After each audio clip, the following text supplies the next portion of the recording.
Bonjour à tous. Premièrement, je m'excuse pour le retard. J'avais annoncé cette conférence ou plutôt cette vidéo pour octobre. Bon, alors j'ai un peu pataugé quelque temps pour la partie sur le cinéma et sur l'industrie musicale. Il fallait synthétiser un maximum. Vous la retrouverez dans la partie 2 que je publierai plus tard. Elle demande une grosse partie montage et j'avais pas envie de publier une vidéo de plus de 3 heures. Alors c'est pourquoi cette conférence se décompose en deux parties. Deuxièmement, la raison pour laquelle je n'ai pas donné cette conférence en public, c'est parce que je ne me voyais pas prendre une salle et puis faire payer des gens n'étant personne. Bon voilà. Je préfère me contenter du support YouTube et si vous avez des questions, vous pouvez me les soumettre et je tâcherai d'y répondre. Alors pour débuter cette conférence, je vais aborder le sujet des comic books. Premièrement parce que j'ai publié un dossier sur internet intitulé Le monde occulte des comic books et aussi parce que cette histoire de comic book peut facilement se synthétiser. Alors vous pourrez ensuite appliquer le regard que je porte aux comics, aux autres organes de l'industrie du divertissement. Je précise que je ne parlerai pas des comic books si le phénomène n'était pas aussi important, enfin surtout de nos jours. Il faut quand même rappeler que Marvel fait des milliards. Dans mon dossier sur les comic books, je dis dans l'avant-propos que par le passé, et comme on peut le lire dans les Saintes Écritures, l'homme a adoré des idoles. L'homme s'est toujours détourné de son créateur, pour adorer des divinités païennes, par exemple, entre autres plutôt. De nos jours, nous sommes retournés au paganisme, mais l'homme n'adore plus des statues. Ses idoles sont des acteurs, des chanteurs, des sportifs ou des super-héros. Je vais d'abord faire un historique de la création des deux principales maisons d'édition des comic books, et nous verrons ensemble quel message ces bandes dessinées véhiculent. Ensuite, nous passerons à la partie occultisme. Partie 1, historique du comic books, une industrie sous contrôle des Khazars. Alors aux États-Unis, les comic books désignaient au départ la bande dessinée, mais au sens large du terme. On les appelle comic books, mais aussi graphic novels. Aujourd'hui, le terme comic books ou comics désigne principalement les bandes dessinées de super-héros.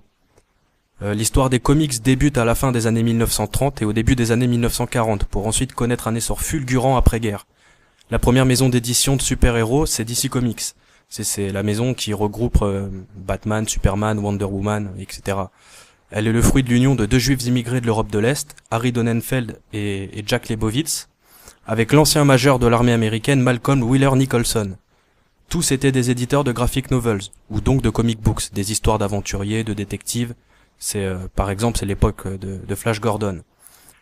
Mais ces éditeurs publiaient aussi des revues qui faisaient scandale, donc c'était des revues sulfureuses, car c'était vu comme de la pornographie à l'époque, ce sont les pulps érotiques, sorte d'ancêtres du comic books. Il faut ajouter que la plupart des éditeurs avaient des liens avec la mafia. Donc Nicholson, Donenfeld et Lebowitz se réunissent et fondent DC Comics en 1937. Par la suite, en 1938, un certain Maxwell Ginsberg, qui se fait appeler Max Gaines, présente deux jeunes immigrés juifs, eux aussi de l'Europe de l'Est, Jerry Siegel et Joe Shuster, aux éditeurs de DC Comics. Siegel et Shuster cherchent à faire éditer un personnage encore jamais vu en bande dessinée, donc ce personnage vous le connaissez tous puisque c'est Superman. DC Comics est conquis et la première bande dessinée de super-héros est publiée en avril 1938. Donc le succès est immédiatement retentissant, les BD se vendent comme des petits pains, les aventures du super-héros seront également contées à la radio après les heures d'école. Et déjà, à l'époque, les produits dérivés faisaient un malheur. Donc il y avait des trousses, des cartables, des tasses, des vêtements Superman qui étaient déjà en vente. Les produits dérivés, ils ont pas attendu Star Wars pour cartonner. Superman le faisait déjà à la fin des années 1930. Superman remplit les caisses, la maison d'édition entend bien faire fructifier ce nouveau marché, donc elle demande à un certain Robert Kahn, alias Bob Kane, qui avait d'ailleurs été récemment recruté par DC Comics, il lui demande d'inventer un nouveau super-héros. Donc mauvais dessinateur, Robert Kahn griffonne un personnage dont le costume s'inspire de la chauve-souris, mais le résultat est mauvais. C'est son ami et scénariste Bill Finger qui reprend le dessin et invente le Batman que nous connaissons tous. Robert Kahn présente le personnage à DC Comics en faisant croire qu'il est de lui, et Batman est publié dans la foulée en 1939.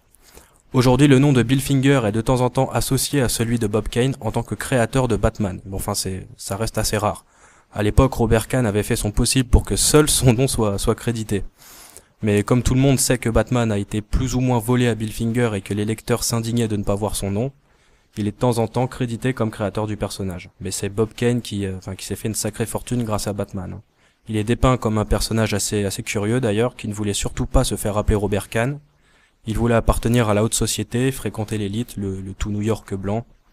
Batman a immédiatement rapporté beaucoup d'argent, Bob Kane avait profité de ses gains pour se faire refaire le nez. Il menait une sorte de double vie, il se faisait passer pour ce qu'il n'était pas, il se raconte même que ne pouvant évidemment pas être Batman, Bob Kane faisait à peu près, il faisait de son mieux pour au moins ressembler à Bruce Wayne. En 1940, Maxwell Ginsberg, donc on a entendu parler un peu plus haut là, c'est Max Gaines, qui dirige aussi une maison d'édition de comic books, est conseillé par William Moulton Marston, qui lui suggère l'idée d'un super-héros féminin. Alors le personnage se nomme Wonder Woman et sera publié en 1941. Marston est un libéral, il vit avec sa femme ainsi que sa maîtresse, une de ses élèves, sous le même toit. Cette élève c'est Olive Byrne, fille de Ethel Byrne et nièce de Margaret Sanger. Les deux dernières étaient des féministes et c'est elles qui ont mis en place l'American Birth Control League, c'est le planning familial. C'est d'ailleurs le côté libéral de sa femme qui l'inspira pour créer Wonder Woman. Marston voyait dans les comic books un gros organe éducatif. Il fit ses études à Harvard et il fut l'inventeur, dit-on, du détecteur de mensonges. Donc là, vous avez la création de DC Comics, ainsi que la création des 3 personnages clés de la maison d'édition. Et si je vous en parle, c'est pour une raison précise, c'est parce que ces 3 héros sont appelés la Trinité, par les lecteurs, mais aussi par la maison d'édition elle-même. En 1939, la maison d'édition Marvel Comics voit le jour grâce à Martin Goodman et une armée de dessinateurs. Parmi ces dessinateurs, il y a Max Finkelstein, alors c'est en fait Karl Burgos, ou encore Bill Everett. Il y a Jacob Kurtzberg, qui en fait s'appelle Jack Kirby. En plein second conflit mondial, en 1941, Jack Kirby et Amy Simon, alias Joe Simon, inventent le personnage Captain America, pour soi-disant répondre à l'ascension du nazisme et de son fourreur, donc à l'ascension d'Hitler. Captain America est spécialement inventé pour faire la guerre aux nazis. Une fois la guerre terminée, le personnage ne sera plus édité jusqu'à son retour dans les années 1960. Mais c'est au moment de la création de Captain America que les choses se jouent. Superman connaît déjà un succès retentissant, on parle à l'époque de millions de comic books vendus, et Captain America fait aussi bien, voire presque mieux, puisqu'il est directement impliqué dans la guerre contre les nazis. Il part sur le front avec le soldat dans ses aventures. Il colle des beignes à Hitler, etc. Il y a une couverture mythique sur laquelle on voit Captain America qui terrasse Hitler d'un coup de poing. Les comic books du héros patriote sont distribués dans les tranchées. Les GIs américains lisaient Captain America pendant la Seconde Guerre. Même chose pour DC Comics qui décide de suivre Marvel afin de toucher le plus d'Américains possible. Leurs comic books sont aussi distribués dans les tranchées. Dans leurs aventures, Batman et Robin et les autres Superman rationnent les GI en munitions. Bradford Wright, qui est un historien de la bande dessinée, rapporte que 70 millions d'Américains lisaient des comics pendant la guerre, soit près de la moitié de la population. Au début des années 40, plus de 90% des garçons de 7 à 17 ans lisaient des comic books. Et c'était le cas pour près de 90% des filles aussi. Donc le phénomène s'était déjà confortablement installé, le tout dans un contexte de guerre. Intégrer les super-héros à cette guerre a créé une sorte de proximité entre le peuple américain et ses personnages fictifs.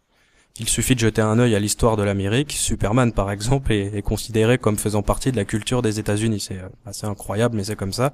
C'est un personnage illustre de l'histoire des USA. Comme si c'était quelqu'un d'important. C'est incroyable. Wonder Woman a récemment été intronisée comme membre de l'ONU dans le cadre de la lutte des violences faites aux femmes. Ça aussi, c'est assez fou. Déjà dans les années 40, la ferveur autour de ces personnages, elle était hallucinante. Il y avait même des défilés Superman dans les rues qui réunissaient une foule conséquente.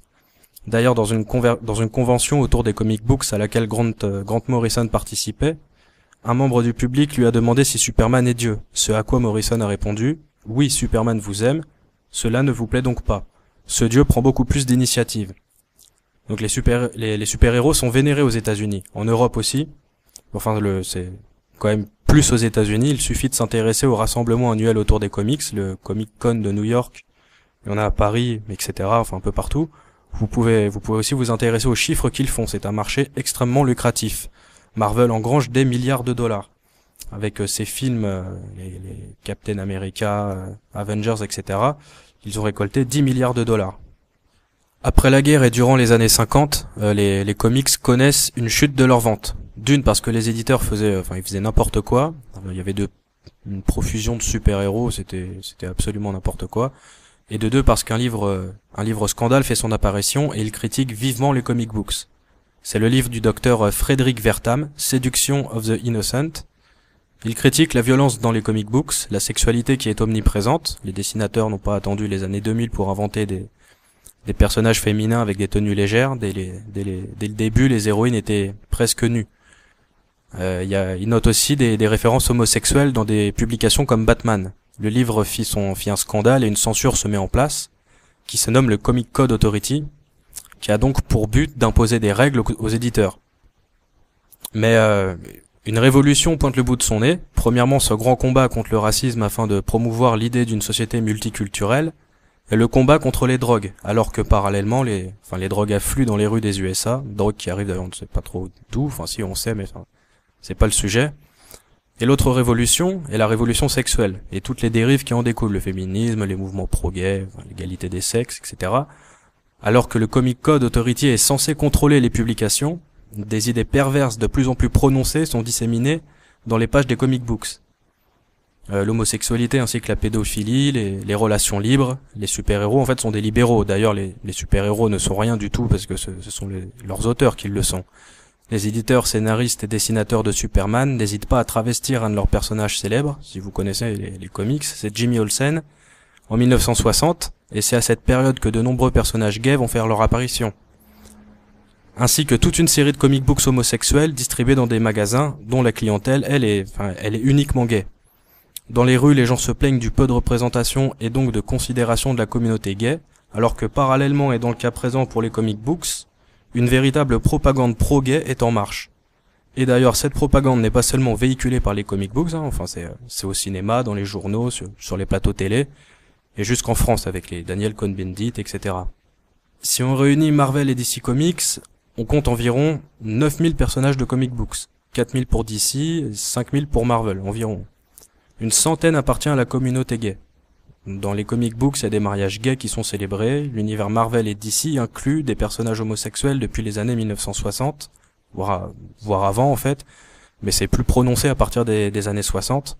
Et ces dernières années, ils ont même redoublé d'efforts. Donc justement avec le mariage homosexuel, la communauté LGBT avait d'ailleurs fait savoir à DC Comics qu'elle n'était pas satisfaite car elle se voyait peu représentée chez cette maison d'édition. Du coup, chez DC Comics, ils ont changé tout le background d'un personnage populaire. Ils ont décidé d'en faire un personnage homosexuel. Ils ont même tenu une conférence pour l'annoncer. C'est quand même assez fou. Il y a une liste de personnages qui sont homosexuels. Je ne vais pas tous vous les citer parce qu'il y en a quand même beaucoup. Mais voici quelques noms que vous connaissez peut-être, sont assez populaires. Il y a Batwoman, Catwoman, Green Lantern, donc le personnage dont le background a changé parce que la communauté LGBT s'est plainte. Poison Ivy, Harley Quinn, Colossus. Enfin voilà, je m'arrête ici pour ce passage sur la propagande LGBT. Donc les comics s'installent d'abord dans une Amérique qui voit la criminalité augmenter. Il répondait à un sentiment d'insécurité.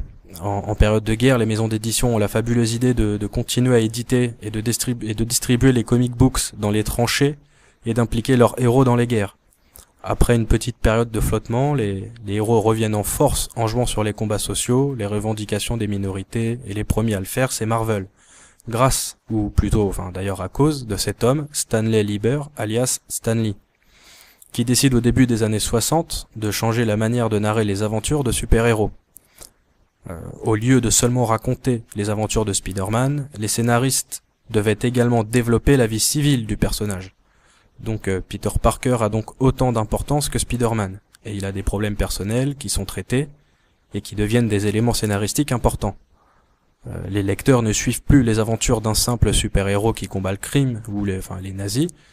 Ils suivent la vie d'un individu fictif qui se déguise en super-héros. Les choses changent radicalement. C'est à ce moment précis que le lecteur ne se sent plus comme protégé par les super-héros, comme en temps de guerre, mais il peut... c'est également à cette période que le personnage, par exemple, de Bruce Wayne est plus développé, ou voire aussi développé que le personnage de Batman. Ça permet le fait de développer le personnage de Bruce Wayne, de développer la vie civile du personnage, permet au lecteur de plus s'identifier. Vous pouvez pas vraiment vous identifier à Superman, c'est pas vraiment possible. Clark Kent, à la limite, pourquoi pas. Dans l'idée, c'est de cette manière que sont tournées les histoires. Enfin, le lecteur peut s'identifier au super-héros. C'est à cette période qu'une multitude de héros vont voir le jour. et que la plupart vont devenir populaires. C'est l'époque des Spider-Man, X-Men, etc. Parmi cette multitude de personnages, l'un d'eux va changer l'univers des super-héros, et c'est Doctor Strange. Donc il y a eu un film il y a pas longtemps, où il a été inventé par Stan Lee, donc Stanley Lieber, comme la plupart des personnages Marvel qui sont populaires d'ailleurs. C'est un sorcier, c'est le maître des arts occultes. Et ça va me permettre de passer à la seconde partie de cette conférence, l'occultisme dans les comic books. Les années 60 et 70 vont être marquées par le retour d'un tas de dérives sur la place publique. C'est les revendications de la communauté gay et toute sa propagande, le combat contre le racisme afin de préparer l'idée de cette société multiculturelle qui commence à naître d'ailleurs, le combat pour le féminisme, l'afflux massif des drogues, le deal, la fabrication, la consommation, vous savez, c'est l'émergence de la contre-culture, des mouvements hippies, du LSD, etc. Enfin, le rock and roll, le Woodstock. Mais ces années vont aussi être marquées par un goût prononcé pour les pratiques occultes, comme la pratique du Ouija, la communication avec les esprits, le retour en force des médiums et autres chasseurs de phénomènes paranormaux. Il y a également eu une profusion de films d'horreur à cette époque. Ces années sont marquées par le retour de l'occultisme et donc par un regain d'intérêt curieux pour les pratiques sataniques. Ce qui n'est pas nouveau puisque l'occultisme a façonné notre monde moderne en vérité. Il faut rappeler que des personnes célèbres étaient des occultistes. Victor Hugo, Honoré de Balzac, Thomas Edison, Théophile Gautier, Camille Flammarion, Jack Parsons, bien avant lui Stanislas de Guetta qui était accusé de jeter des sorts sur un abbé. Enfin, la liste est longue et le marché des comic books va lui aussi s'adapter et proposer un monde ésotérique malsain avec l'arrivée de Stanley Lieber et son personnage qui est Doctor Strange. Alors en fait, il faut comprendre qu'il y a une création d'univers à ce moment-là. Il y a un univers Marvel qui se crée et un univers DC Comics qui se crée. Dans les faits, les éditions Marvel ont cherché à faire comme DC Comics. Ces éditions ont créé un univers DC. Batman et Superman, en plus d'avoir des histoires en solo, sont maintenant réunis dans des aventures avec Wonder Woman. Ils se côtoient et forment ce qu'ils appellent la Justice League. C'est une sorte de monde DC Comics, tout simplement. Marvel, qui avait déjà entrepris le changement radical de ses scénarios, en proposant des personnages plus humains, voit une opportunité, ils inventent eux aussi l'univers Marvel, dans lequel tous leurs super-héros se côtoient, avec les Avengers, etc. C'est l'univers Marvel. Ce sont des univers entiers qui sont imaginés, avec la Terre, l'espace, des tas de planètes évidemment peuplées, des dimensions parallèles, etc. Dans cet univers, le personnage de Doctor Strange, inventé par Stanley Lieber, incruste un monde ésotérique. Du coup, l'univers Marvel baigne dans l'occultisme depuis les années 1960. Il promeut la sorcellerie et se permet même, dans un comic book, de tuer Dieu. Ce comic book s'intitule Infinity War, ou en français le défi de Thanos. L'histoire raconte comment Dieu est tué pour être séparé en plusieurs gemmes de pouvoir, des petites gemmes vous pouvez les voir dans les films Marvel là. Donc des gemmes que le dieu Thanos veut récupérer afin de devenir Dieu lui-même. C'est pour contrôler l'univers, avoir la puissance suprême, etc. Cet univers Marvel est composé de plusieurs planètes, d'extraterrestres, de dieux comme Odin, toute une mythologie est mise en place en se basant sur des cultures païennes. La mort est également un personnage qui fait partie de cet univers. Dans Infinity War, le dieu Thanos veut devenir Dieu pour impressionner la mort car il en est amoureux. Un univers également en accord avec la propagande OVNI et la théorie de l'existence d'une vie extraterrestre. Vous voyez, tout y est. Les E.T., les faux dieux, la sorcellerie, les sociétés secrètes, la pédophilie, l'homosexualité. L'univers Marvel est malsain, il est pervers et si vous avez un regard religieux sur la question, en fait, il a toute satanique.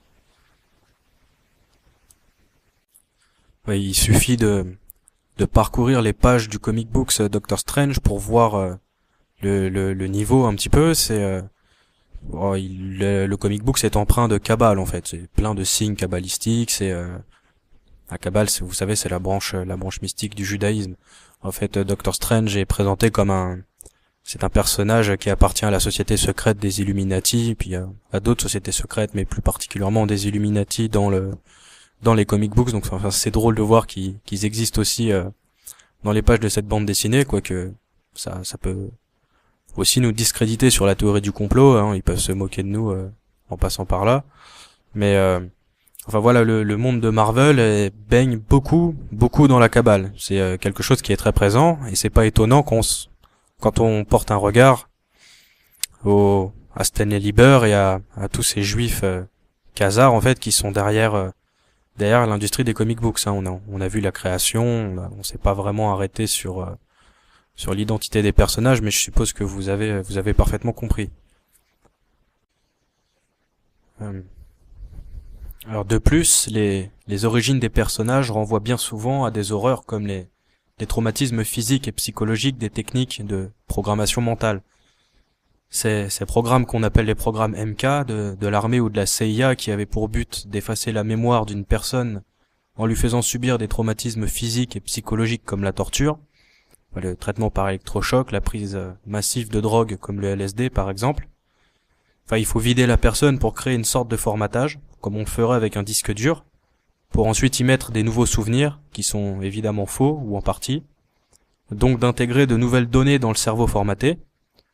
L'opération est parfois répétée plusieurs fois, le but étant de créer deux personnalités ou plusieurs esprits dans un même corps, ce qui se nomme des alters. Il faut créer une scission de la personnalité. Vous créez deux personnalités, l'une n'ayant pas accès à l'autre. L'une d'elles peut commettre un meurtre, l'autre ne le saura pas. Enfin, c'est ce qu'il pensait. Il s'est avéré que il y a eu des complications. Certaines personnes se sont rendues compte qu'elles souffraient de troubles. De nombreux témoignages sont disponibles. C'est de cette manière qu'on fait des Lee Harvey Oswald, par exemple, des tueurs qui n'auront pas souvenir d'avoir tué qui que ce soit. Ces personnes ont été compartimentées. Ensuite, les techniques ont évolué. Hein. Il existe de nombreux programmes de programmation, qu'ils soient individuels ou collectifs, pour le contrôle des masses, par exemple. L'ingénierie sociale, les laboratoires d'idées comme l'Institut Tavistock et ces choses-là. Mais les comic books sont aujourd'hui lus par un public dont la tranche d'âge peut aller de 7 à plus de 40 ans. Enfin, le public essentiellement visé est jeune. Les enfants ou les adolescents, les plus vieux suivent parce que les comics sont assez anciens et qu'ils ont grandi avec, et les plus jeunes lisent les aventures des personnages qui subissent les pires tortures pour devenir des super-héros. Prenons le cas de Wolverine, des X-Men, qui est très populaire. Son succès dépasse le cadre de la bande dessinée parce qu'il a pu se faire connaître à un public plus large avec le cinéma, notamment par les films X-Men, du réalisateur pédocriminel Bryan Singer. Wolverine est le résultat des programmations que j'ai citées. Il a été torturé physiquement et psychologiquement. Son esprit a été fragmenté dans le but d'en faire un super soldat, une arme, une bande dessinée qui s'appelle l'Arme X. Ici, c'est évidemment romancé, parce que les scénaristes ont ajouté ces fameuses griffes et ce côté mutant qui puise d'ailleurs son inspiration dans la théorie évolutionniste. C'est également le cas pour beaucoup de personnages de l'univers Marvel comme Hulk, Deadpool. Enfin, il y en a beaucoup chez DC Comics aussi, avec Batman.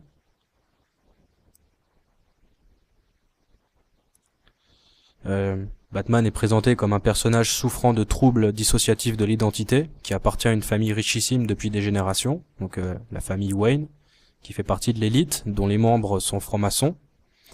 Dans les comics, les personnages sont des sorciers, des assassins programmés, des homosexuels, des pédophiles, des francs-maçons. Ce sont les lectures pour les adolescents, ça, pour les enfants aussi.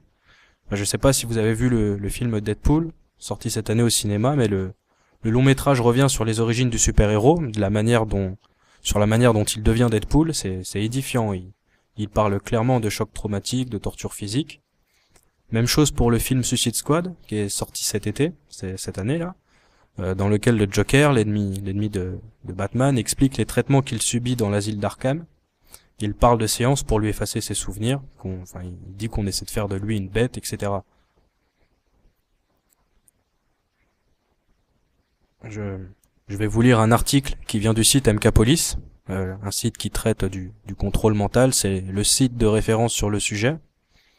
Lors de la publication de mon dossier PDF sur les comic books, il a publié un article qui traite des personnages souffrant de troubles dissociatifs de l'identité dans les comics. Alors je cite, « Les super-héros ou super-vilains des comic books sont nombreux à avoir un trouble dissociatif de l'identité. Le personnage Légion est habité par de multiples personnalités ayant chacune des pouvoirs psychiques spécifiques. Le super-héros Moon Knight, chevalier de la Lune, qui lui aussi a un TDI avec 3 personnalités altères. De plus, ce dernier est en relation avec un dieu égyptien, lui permettant de devenir encore plus fort, notamment les nuits de pleine lune. L'amnésie dissociative est également présente. Le personnage des X-Men, James Howlett, possède un alter nommé Wolverine, qui est coutumier des amnésies. Il ne se rappelle jamais des massacres auxquels il se livre régulièrement, tout comme le géant vert Hulk, qui ne se rappelle jamais de ses rages destructrices. C'est une parfaite illustration du phénomène des murs amnésiques, traumatiques dans les états dissociés. L'histoire de l'incroyable Hulk, décrite en détail sur le site de Marvel.com, est très intéressante car elle dépeint l'enfance traumatique de Bruce Banner comme étant à l'origine de ce phénomène de transformation en géant vert amnésique. Le psychiatre Leonard Doc Samson va tenter de fusionner les différentes personnalités altères de Bruce Banner, mais le stress de la réintégration crée un nouvel alter, Joe Fixit. Cet alter est une brute au mauvais caractère dont la personnalité ressemble à celle du père de Bruce. C'est à partir de ce moment-là qu'il se crée une véritable bataille dans le subconscient de Bruce pour savoir quelle personnalité prendra le contrôle et aura la suprématie. Cependant, grâce à des séances d'hypnose, Banner, Hulk et Joe Fixit sont tous les trois mis au même niveau de conscience afin qu'ils affrontent ensemble les questions non résolues, qu'ils affrontent enfin leurs démons intérieurs, etc. Bruce Banner doit alors se confronter aux mémoires concernant son père qui l'a violenté et qui a assassiné sa mère. En intégrant cela, il devient capable de fusionner les personnalités altères pour enfin trouver un apaisement intérieur. Une autre personnalité va alors émerger, un nouveau Hulk qui aura les capacités mentales et l'intelligence de Bruce Banner, tout en gardant la force de l'incroyable Hulk. Cette nouvelle personnalité sera appelée le Professeur. Tous ces personnages illustrent bien la présence marquée du TDI dans la culture des comics et des super-héros. Vous voyez en fait les origines de ces personnages. On voit toujours à des choses malsaines. Encore un exemple assez édifiant, par exemple dans les premiers numéros de Batman, ils étaient vraiment curieux. Dès ses débuts, il est accompagné du jeune Robin que le milliardaire Bruce Wayne prend sous son aile. Plusieurs cases du comic books Batman sont vraiment ambiguës. On découvre Bruce Wayne et le jeune Robin se réveillant dans le même lit. Les références pédophiles jonchent les pages des premiers numéros de l'homme chauve-souris. Un milliardaire, franc-maçon, membre d'une famille de l'élite, qui accueille chez lui des jeunes garçons pour les abuser, comme le suggèrent clairement les pages de la BD.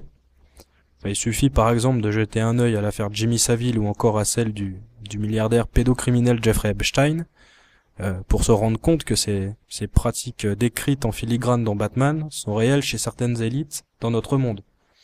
D'ailleurs, ces enfants connaissent bien souvent un destin tragique dans les bandes dessinées de Batman, parce que pour la plupart, ils finissent par mourir.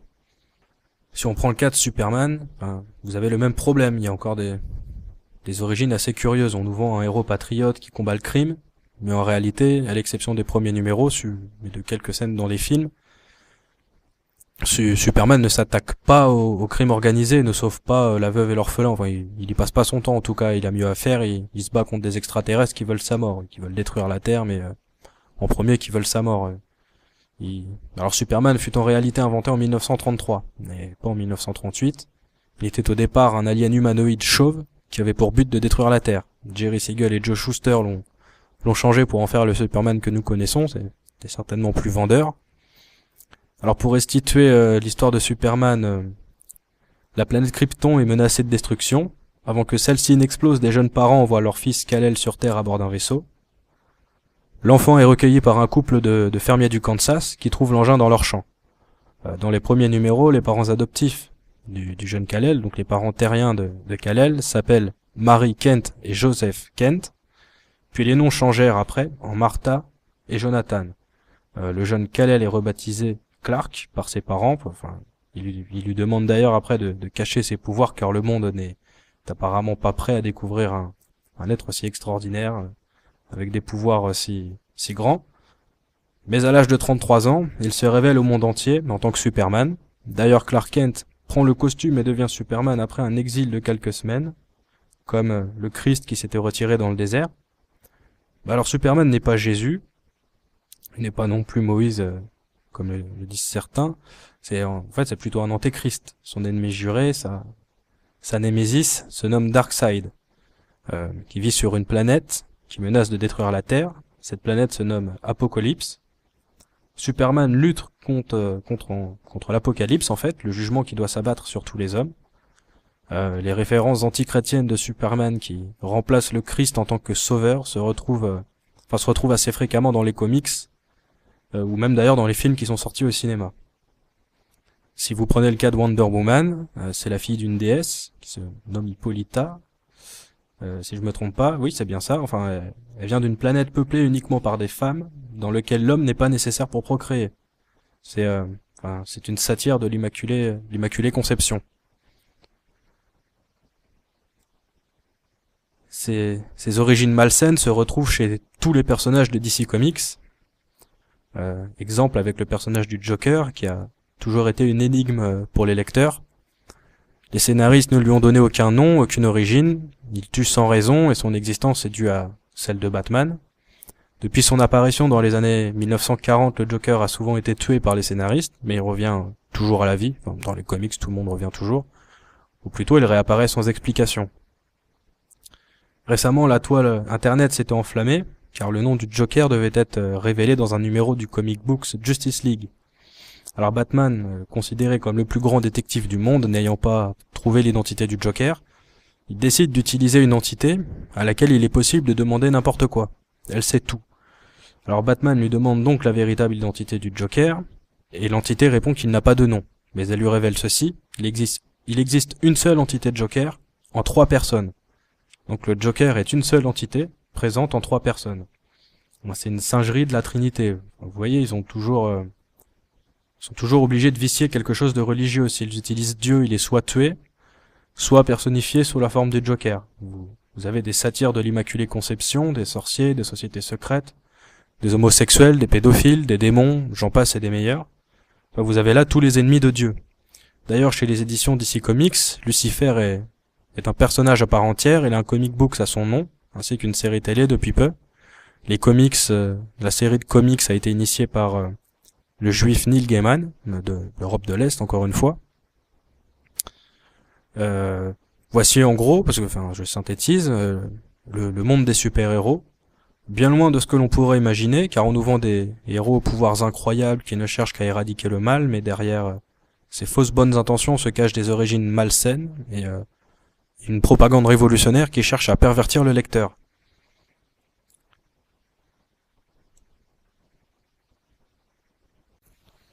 En plus des origines que nous venons de citer, donc les origines des super-héros qui seraient issus des programmes MK, donc des pires tortures, enfin c'est vraiment l'horreur la plus absolue. Vous avez également toute la perversion qui se trouve dans les comics, donc la banalisation de la violence, la banalisation du sexe également, enfin les héroïnes, les super-héros féminines, les personnages féminins dans les comics elles sont toutes libertines, elles couchent avec tout le monde, c'est la libération de la femme, ça passe aussi beaucoup par les comic books, ça touchait les femmes et les hommes, enfin les hommes parce que les héroïnes sont très légèrement vêtues, et puis les femmes parce que ce côté libération de la femme, avec la femme qui n'a donc pas besoin de l'homme pour exister, qui serait aussi forte physiquement qu'un homme, enfin vous avez l'égalité des sexes, etc. Vous avez tout ce côté très malsain qui vient perdre un petit peu les identités des jeunes finalement. Et puis faut bien rappeler que les programmes MK que j'ai cités, enfin le programme MK Ultra donc est quelque chose de très documenté. Pour certains, ça reste toujours de l'ordre de la conspiration ou du fantasme. Mais parce que c'est un sujet qui est quand même beaucoup traité sur les chaînes conspirationnistes. Il y a quand même France 2 qui a fait un documentaire, je crois, là-dessus. Enfin, ça a déjà été dit publiquement, mais les gens ne s'y arrêtent pas, alors que c'est un fait établi. Le gouvernement américain a bien avoué que des programmes MK avaient été pratiqués sur des patients non consentants, quoi. C'est sur des cobayes, clairement. Puis par la suite, les techniques, donc comme je le disais plus tôt, ont évolué avec le MK Monarch, le rattachement de la magie aux techniques de la programmation mentale, donc à la technologie. C'est le rattachement des entités, donc aux personnalités qui sont créées. C'est de cette manière que faut créer par exemple des stars soit avec le MK Ultra, soit avec le MK Monarch, des stars, des politiciens, enfin, des banquiers, tout ce que vous voulez. C'est de cette manière aussi qu'on peut avoir ce qu'on appelle le contrôle sur une partie du sommet de la pyramide en fait. Ça permet de bloquer l'accès à des personnes comme vous ou moi, un individu lambda, à ce fameux sommet de la pyramide. Et du coup, c'est toujours, ça pose question. Pourquoi ces personnages qui sont offerts aux enfants tirent toujours leurs origines dans des familles élitistes pédophiles ou dans des techniques de programmation mentale. Qui sont ces auteurs? Pourquoi vont-ils puiser dans ce genre de références? C'est toujours très curieux de remarquer que les personnages renvoient à des techniques ces techniques ahurissantes de programmation MK qui font quand même subir les pires tortures à l'être humain. Donc vous avez remarqué que comme pour le milieu du cinéma ou de l'industrie musicale, ce sont les mêmes qui sont aux commandes, et comme le dit Pierre Hillard, on dirait la liste de Schindler. Ce sont majoritairement des juifs immigrés de l'Europe de l'Est qui sont à la base de cette industrie des super-héros. Je préfère faire parler les acteurs eux-mêmes. Dans un reportage diffusé sur Arte, donc sur l'univers des comic books, sur la création des maisons d'édition DC Comics et Marvel, il est dit que presque tous les auteurs et dessinateurs de comic books étaient des juifs, des jeunes juifs immigrés, car ils assimilaient mieux que quiconque le concept de super-héros.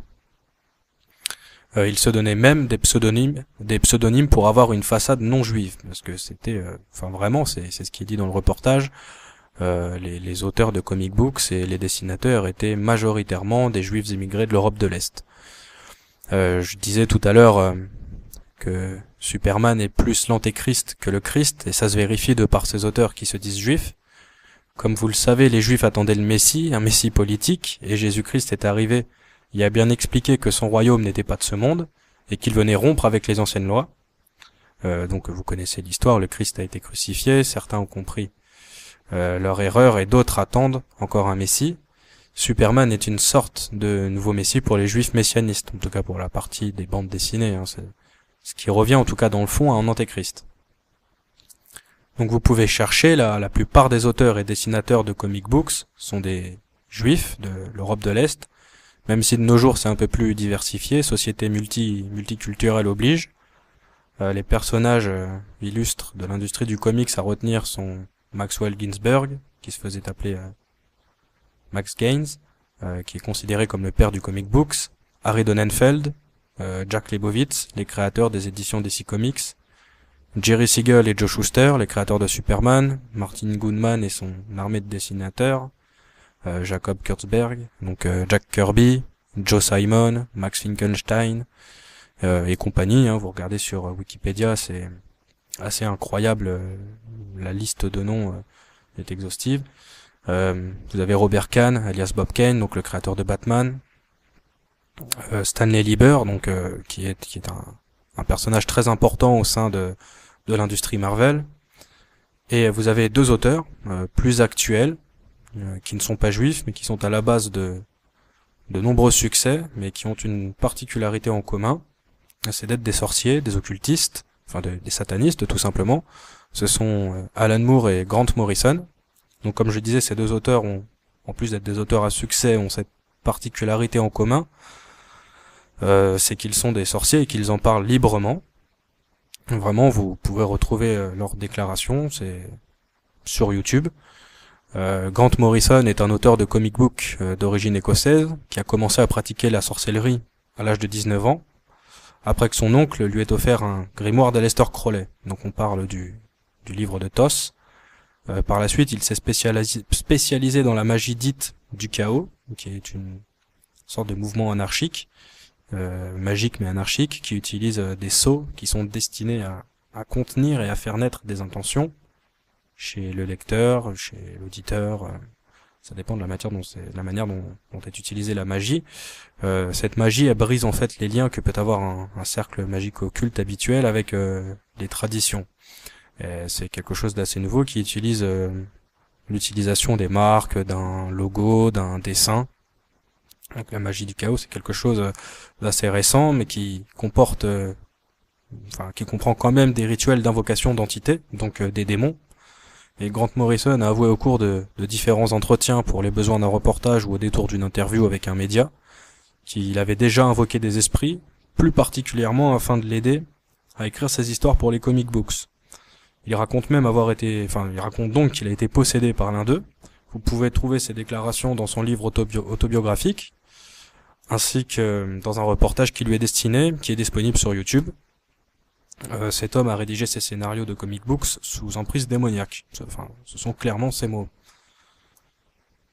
Même cas, même cas pour l'auteur Alan Moore, qui s'est tourné d'après ce qu'il raconte vers la pratique de l'occultisme à l'âge de ses 40 ans. Il vénère un dieu qui se nomme Glycon, représenté par un serpent qui était vénéré, je crois, au XIIe siècle par des sectes hérétiques. Il est l'auteur, Alan Moore est l'auteur, entre autres, de plusieurs comic books à succès comme Watchmen, V pour Vendetta, qui est en fait un comic book propagandiste de type LGBT. Watchmen a d'ailleurs été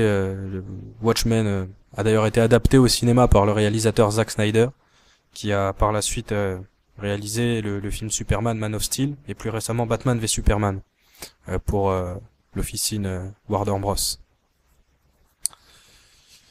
Dans un autre registre, vous avez l'auteur Mark Millar, donc auteur de comic books, qui racontait dans une série de mails avec des fans qu'il était fortement influencé par la franc-maçonnerie et qu'il souhaitait en devenir membre. Il expliquait qu'il disséminait du symbolisme maçonnique dans ses publications, et surtout dans Justice League.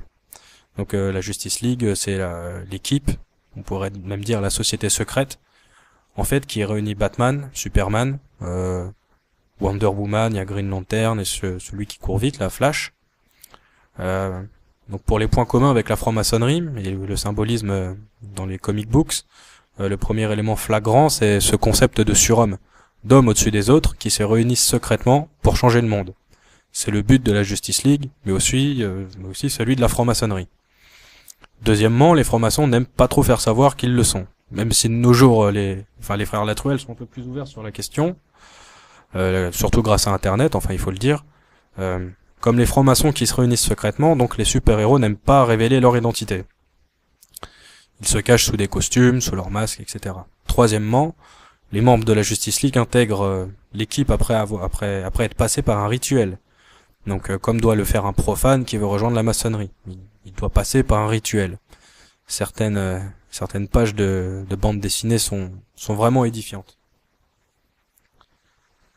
Ce rituel pendant lequel il faut prêter serment se retrouve aussi dans Batman, dans les tout premiers numéros. Bruce Wayne prête serment après le meurtre de ses parents. Enfin, une fois qu'il est plus grand, il prête serment. On ne sait pas à qui, car il n'est pas nommé, mais vu les pages de la bande dessinée, c'est quand même assez clair. On pourrait évidemment penser à un pacte avec le démon. Dans une autre illustration, d'ailleurs sous la vision de l'auteur Grant Morrison, on voit un jeune garçon recruté par Batman. Ce dernier doit devenir un Robin, celui qui accompagnera Batman dans ses aventures. Le garçon prête serment dans une pièce sombre, la main sur une Bible. En arrière-plan, sur le mur, se trouve une croix renversée. Et la version finale n'inclut pas cette croix renversée dans le récit, mais cette image pouvait quand même se trouver à la fin de la bande dessinée, parce que bien souvent, à la fin ou au début des comic books, on peut trouver des illustrations qui n'ont pas été retenues pour la version finale qui sera éditée, mais qui sont conservées pour remplir les pages et pour offrir des versions alternatives de certaines couvertures ou certaines pages qui n'ont pas été retenues. Donc c'est intéressant de remarquer que dans l'esprit de Grant Morrison, cette croix renversée devait faire partie du décor, ce qui conforte évidemment un peu plus ou affirme l'idée qu'ils font bien un pacte avec le diable. Et d'ailleurs, ce pacte avec le diable, ils vont en parler dans un numéro intitulé Batman 666. C'est le numéro 666, toujours par Grant Morrison. Bruce Wayne est mort, donc et c'est son fils, Damian, qui récupère le costume de Batman. Il passe un pacte avec le diable. Dans les pages, c'est clairement dit. Et d'ailleurs, Damien, c'est le prénom du fils du diable dans une série de films. Enfin, on lui prête souvent ce prénom dans l'industrie du divertissement. Et concernant la magie du chaos, donc pratiquée par Grant Morrison, l'auteur écossais de de comic books. C'est une magie qui prend essence dans les travaux occultes de Austin Osman Spare, donc qui était en lien avec l'OTO d'Aleister Crowley, qui a fait partie également de l'Astrum Argentum, puis qui s'est détaché pour créer son propre groupe occulte. Et donc la magie du chaos, comme je le disais, utilise des sceaux pour contenir donc des informations et qui sont destinées donc à être contenues ou délivrées au lecteur. Elle comporte aussi donc des rituels d'invocation et Grant Morrison disait au sujet de la magie du chaos, enfin qu'il s'en servait et qu'il en plaçait dans ses œuvres, dans ses publications. Tout ceci à titre évidemment éducatif. Et Alan Moore disait également la même chose, qu'il disséminait son savoir dans les pages de ses ouvrages. Donc il écrit également des bouquins, il est auteur de plusieurs comic books à succès comme Grant Morrison. Donc dans ses pages de bande dessinée, si vous les lisez, peut-être que en tout cas vous ne le verrez pas tout de suite, mais eux utilisent ce qu'ils appellent des formules magiques, que ce soit sous forme d'écriture par exemple, ou alors tout simplement sous forme de dessin, mais en tout cas ils l'utilisent et eux pensent clairement que cela va faire naître des intentions chez le lecteur ou lui procurer des émotions. Enfin, c'est quelque chose qui va forcément les toucher. On a tout de suite un autre regard sur les comics quand on sait que des types pareils ont de telles intentions, surtout qu'ils avouent clairement qu'ils ont écrit leur scénario sous emprise démoniaque. Grant Morrison disait que lorsqu'il était possédé, il avait remarqué qu'il commençait à être possédé, il avait déjà des signes avant-coureurs. Il a remarqué qu'il avait des furoncles qui commençaient à apparaître sur son visage, ce qui est un signe d'un état de possession, un des signes en tout cas. Et il disait qu'en même temps qu'il écrivait le scénario, il tombait malade en même temps que son personnage tombait malade, et il lui arrivait en fait tout ce qui lui arrivait, ces choses purulentes qui apparaissaient sur son visage apparaissaient également sur les visages du personnage de son histoire. Enfin, vous voyez, il avait créé une sorte d'entité liée à ce personnage qui s'était rattaché à lui, il s'en est retrouvé possédé. Il y a des témoignages assez curieux d'amis à lui qui témoignent qui pratiquent bien la magie et qui l'ont trouvé dans des situations assez embarrassantes, curieuses et effrayantes.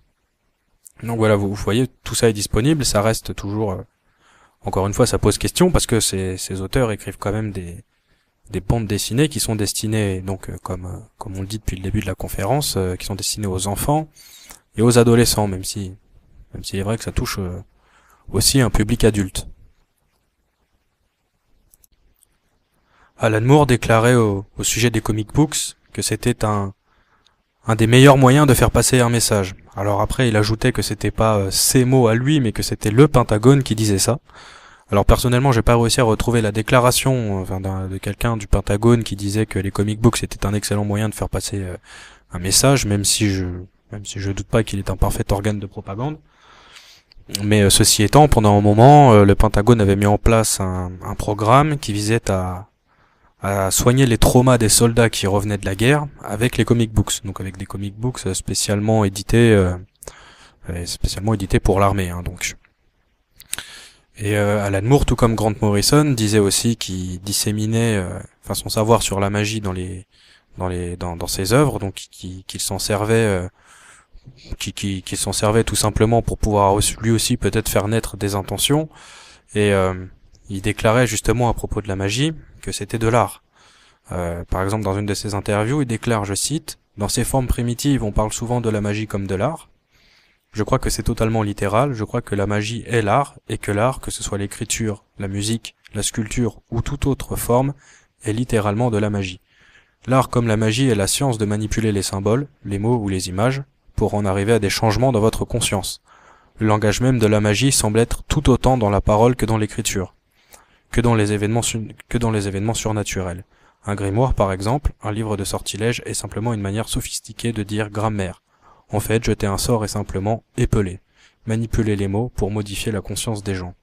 Et je crois que c'est la raison pour laquelle un artiste ou un auteur sont les gens qui s'en rapprochent dans notre monde moderne des chamans. À l'origine, toutes les facettes de notre culture, que ce soit des arts ou des sciences, appartenaient aux chamans. Le fait qu'à notre époque ce pouvoir magique ait dégénéré et soit devenu un simple divertissement et une manipulation est à mon sens une tragédie. En ce moment, les gens qui utilisent le chamanisme et la magie pour influencer notre culture sont des publicitaires. Plutôt que d'essayer d'éveiller la conscience des gens, leur chamanisme est utilisé comme opium pour les tranquilliser et les rendre plus malléables. Avec leurs boîtes magiques, la télévision et leurs mots magiques, leurs slogans, ils arrivent à ce que tout le pays pense aux mêmes mots et aux mêmes choses banales exactement au même moment. Vous voyez ici qu'Alan Moore avoue même que le milieu de la publicité peut faire appel à la magie, que ce soit le milieu de la publicité ou même le monde de la télévision, tout simplement peut faire appel à la magie d'une quelconque manière, parce que ce n'est pas forcément ce qu'on croit, ça peut aussi être tout simplement une manipulation des mots. C'est en tout cas ce que laisse entendre Alan Moore. Ces déclarations sont quand même plutôt édifiantes. Parmi les déclarations qu'on peut trouver sur ou de Grant Morrison, un de ses amis, Warren Ellis, qui travaille dans les comic books, rapporte cette anecdote. Donc je cite: je suis passé le voir un jour pour l'emmener boire un verre. Ça a pris du temps avant que la porte ne s'ouvre. Elle s'est ouverte dans un grincement. J'ai vu Grant apparaître avec pour seul vêtement une couverture grise enroulée autour de sa tête. Je lui ai demandé s'il voulait venir boire un verre, et il a répondu que non, qu'il était en train d'écrire, qu'il faisait des découvertes capitales. Ensuite la porte s'est fermée, et le truc c'est que je ne l'ai jamais vu la toucher. Et concernant cette possession, Morrison déclarait dans son autobiographie Super Gods, donc je cite: je me suis mis à avoir des furoncles, signe classique d'un contact avec les démons. Heureusement pour moi, j'étais dans ma meilleure forme, même si ça n'a fait que retarder l'inévitable pendant quelques mois. On m'avait accordé de grands pouvoirs. J'ai eu une hallucination. J'ai tout de suite reconnu le Christ, donc le Christ entre guillemets. J'ai compris que ce pouvoir en face de moi était une sorte de Christ gnostique, un Christ apocryphe, une image quasi païenne que j'ai trouvée au fond du trou au dernier moment. Fin de citation. Donc, vous voyez la figure qu'il se fait du Christ. Je sais pas par quoi il a été sauvé, mais certainement pas par le Christ lui-même, vu l'état dans lequel est Grant Morrison. D'ailleurs, il est toujours sorcier. Il donne même des conférences sur la magie du chaos. Dans une interview accordée aux médias Heroes, Grant Morrison est beaucoup plus clair quant à la magie du chaos et aux intentions qu'il souhaite faire naître au travers de ses publications. Le média lui avait posé cette question: vous avez parlé de coïncidences bizarres entre The Invisibles, donc qui est l'œuvre en question qui avait rendu malade Grant Morrison, et votre vie. Pourriez-vous nous en parler? Grant Morrison répond: d'accord, ma première intention était d'en faire une œuvre magique. Je me basais sur les peintres des cavernes qui peignaient des bisons sur les parois, et lançaient des bâtons dessus dans l'espoir de tuer ce gibier à la chasse. Ils croyaient que les dessins faisaient se passer des choses, alors j'ai amené cette idée un peu plus loin, et j'ai pensé, pourquoi pas une BD entière qui serait un sort magique pour transformer le monde. Alors j'ai commencé à faire ce genre de choses, et je ne savais pas dans quoi je mettais les pieds. J'ai pris un des personnages qui était basé sur moi, King Mob, et je l'ai mis dans une situation dans laquelle son visage était dévoré par un insecte. 3 mois plus tard, la moitié de mon visage était attaqué par un microbe. Ensuite, je lui ai donné un poumon en mauvais état, et il manque de mourir, dans cette salle de torture. 3 mois plus tard, mon poumon me lâche et je suis à 2 doigts de mourir dans une chambre d'hôpital. Et je me dis, ça devient un peu bizarre, c'est comme le vaudou. Alors, je décide de lui donner du bon temps, et qu'il puisse coucher avec Robin, parce que j'aurais voulu rencontrer une fille comme Robin, elle s'appelle Rajad Robin. 3 mois plus tard, Rajad Robin vient, une fille déguisée comme elle, et nous sortons ensemble. Rire, entre parenthèses. Et maintenant, chaque fois que je pense à une fille avec laquelle je veux sortir, je la mets dans ma BD, et 3 mois plus tard, je rencontre la fille. Et ça arrive tout le temps. Je ne peux pas expliquer ça, mais... Donc l'auteur, il en dit quand même un peu plus sur le processus de création de certaines œuvres. Il explique bien que la conscience magique est une façon particulière de percevoir et d'interagir avec le monde. Je ne peux décrire mon expérience personnelle de cet état que comme un déclic mental, un sentiment de certitude absolue accompagné d'une modification des perceptions conférant aux échanges avec la réalité une qualité lumineuse, étrange, une coloration onirique. La conscience magique est une manière de vivre et d'interagir avec son environnement, avec une conscience accrue, semblable quant à ses effets à certaines drogues chamaniques, à la méthode paranoïaque critique de Salvador Dali, aux expériences de mort imminente, etc. Il semble que de nombreuses capacités latentes, telles que la précognition ou la télépathie, tendent à se réveiller durant les périodes de conscience magique. C'est l'état dans lequel les feuilles de thé sont décryptées, les malédictions lancées, les objectifs atteints et dans lequel les poèmes sont écrits. Donc vous voyez, comme pour l'industrie du cinéma ou plus particulièrement l'industrie musicale, avec les mouvements de la contre-culture des années 60 et 70, voire avant d'ailleurs avec des groupes comme les Beatles, enfin Lester Crowley est présent, ce mage noir affilié à l'OTO a vraiment inspiré la culture populaire. La culture populaire est imprégnée d'occultisme, et on le vérifie encore avec des auteurs comme Alan Moore ou Grant Morrison, qui sont vraiment des auteurs influents dans l'industrie des comic books. Ils se permettent même de donner des conseils lorsque des films sont des conseils, voire des directives lorsque des films sont lancés, des films super-héroïques sont lancés. On sait que Grant Morrison a eu son mot à dire sur le Joker incarné par Jared Leto dans le film Suicide Squad qui est sorti cet été. Et d'ailleurs, Grant Morrison, qui fait partie de ce mouvement anarchique de magie du chaos, appartient bien à ce mouvement de la contre-culture, du punk, etc. Et il habite à Los Angeles, là où beaucoup de groupes sataniques sont installés. Comme le temple satanique par exemple. Il explique lui-même qu'il adore vivre là-bas parce qu'il y a vraiment deux Los Angeles. Ce Los Angeles qu'on voit dans les films. Et il y a ce Los Angeles souterrain avec tous ces groupes occultes qui organisent des conférences, pratiquent des rituels. Et voilà, ça ce sont les auteurs de comic books. Alors il y en a deux qui se revendiquent clairement comme étant des sorciers, les autres ne le disent peut-être pas ou ne le sont pas, en tout cas on ne sait pas.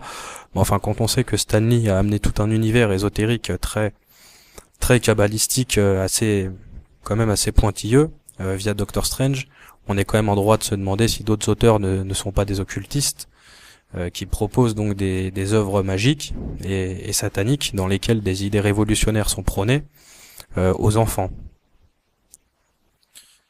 Donc nous allons pouvoir conclure.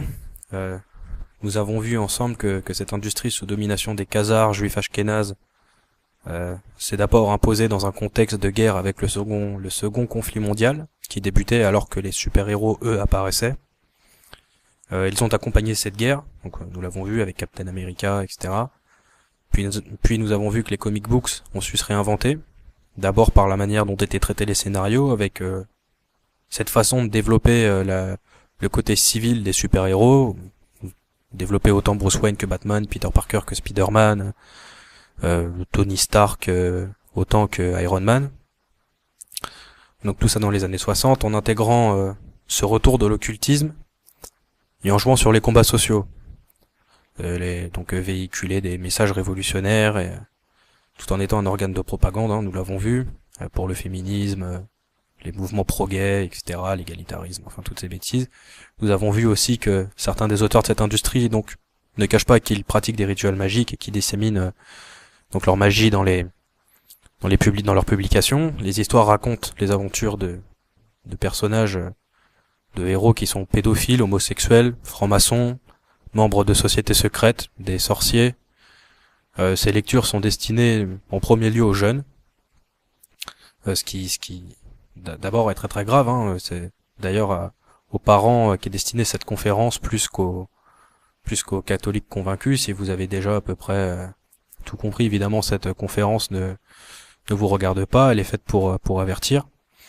Dans ce monde des comic books, vous avez remarqué que Dieu n'a pas sa place, il a toute satanique, ce monde des comic books. Vous avez vu que le sort qui lui est réservé à Dieu dans les comics, c'est soit il est tué, soit il est clairement combattu, il est blasphémé. Enfin, nous l'avons vu tout au long de cette conférence. Je précise que j'ai rien sorti de son contexte, que je livre des preuves comme des pages de BD, des citations des auteurs, etc. Ils apportent même toutes les preuves. En fait, moi, je n'ai fait que ramener tous les éléments qu'eux avaient disséminés un petit peu partout. Euh, on m'avait dit que le personnage de Daredevil était le personnage qui invalidait mon livre sur les comics, parce qu'en fait, il serait catholique, sauf que je réponds que Daredevil est peut-être l'exception qui confirme la règle.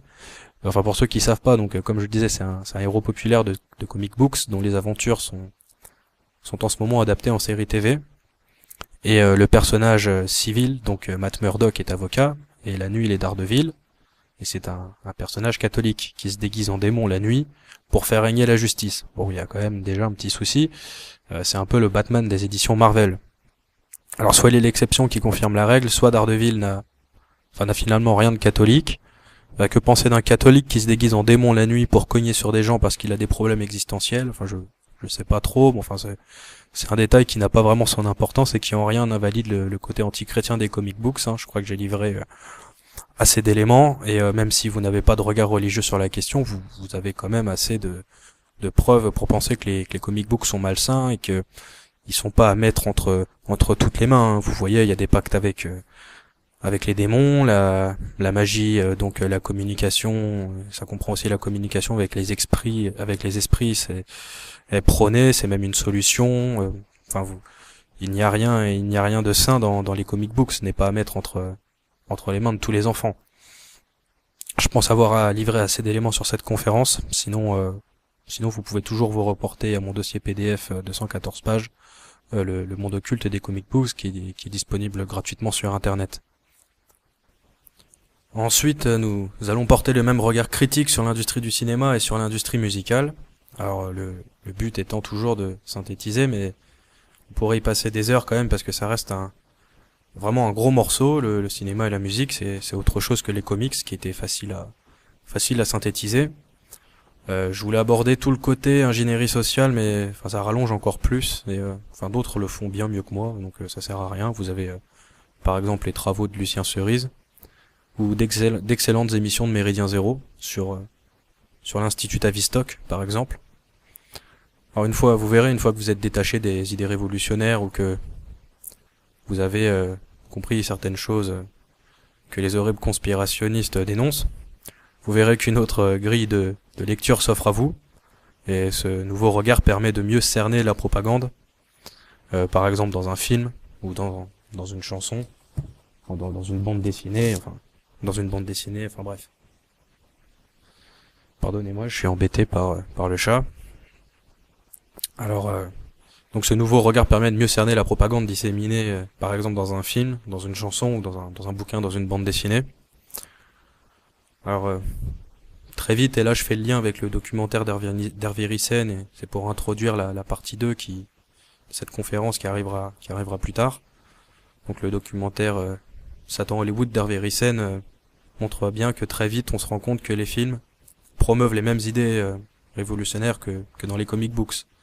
Enfin, c'est plutôt l'inverse en vérité. La société multiculturelle qui vise à créer des êtres déracinés, le féminisme qui passe beaucoup par le cinéma, un goût prononcé pour le symbolisme maçonnique, banalisation du sexe et de la violence, apologie du matérialisme, et in fine cette habitude de cracher sur les religions, et plus particulièrement sur l'Église catholique et le Christ, donc. Alors, avant de poster cette conférence, je préfère quand même m'attarder sur un point, c'est que le cinéma ne dénonce rien. Enfin, ou alors très peu. Soit il se moque, soit il montre ce qui pourrait se passer dans un futur proche, ou parfois lointain. Certains ont peut-être placé des éléments pour avertir le spectateur, comme, je sais pas, Stanley Kubrick par exemple. Enfin, ça reste quand même assez rare, et encore, pour comprendre Eyes Wide Shut par exemple, il faut être averti sur certains sujets, et le film demande quand même demande plusieurs lectures, quoi. Il faut le regarder quand même plusieurs fois avant de pouvoir bien intégrer certains éléments. Il y a quand même des choses qui restent toujours très floues. On a l'impression de pas avoir toujours tout compris. On peut pas dire que le cinéma dénonce. Ceux qui osent parler, qui osent dénoncer, enfin en règle générale, ils se font assassiner. C'est quand même plus un secret. Dire que le cinéma dénonce, c'est un peu une bêtise. Non, enfin bref, le cinéma est féru de symbolisme maçonnique, il est féru des idées révolutionnaires. C'est un organe de propagande puissant, un organe de contrôle des masses. Son but, il est de divertir, de faire consommer et de pervertir. En plus de pervertir, il faut quand même intégrer que le cinéma fait entièrement partie du plan de contrôle des masses par la consommation. C'est forcément un marché qui alimente les caisses, sinon dans le cas contraire, il aurait déjà disparu. Et c'est là qu'on pourrait dire que nous sommes des zombies, c'est parce que nous alimentons nous alimentons ce marché qui nous pervertit. Enfin, je dis nous, vous, c'est pas forcément vous parce que vous n'allez certainement plus au cinéma. Enfin bref, je parle en règle générale. Nous l'alimentons et nous en redemandons. En plus de ça, il y a l'offre et la demande, comme on dit. Un exemple concret, il y a une nouvelle trilogie Star Wars. Là, vous avez certainement pas pu passer à côté. Il pourrait s'arrêter là. On a 3 trilogies, mais les gens vont en redemander. Il y en aura d'autres, c'est certain. C'est un système vraiment malsain, dans le sens où nous avons le choix de ne pas y participer, en vérité. Voilà, en gros, il faudra pas partir sur l'idée que le cinéma dénonce ou quoi que ce soit. Je pars plutôt sur l'idée qu'il est un puissant organe, un puissant organe de propagande et donc de contrôle. Je vous remercie d'avoir écouté cette conférence jusqu'au bout et je vous donne donc rendez-vous prochainement, incessamment sous peu, pour la seconde partie de cette conférence qui traitera donc du cinéma et de l'industrie musicale.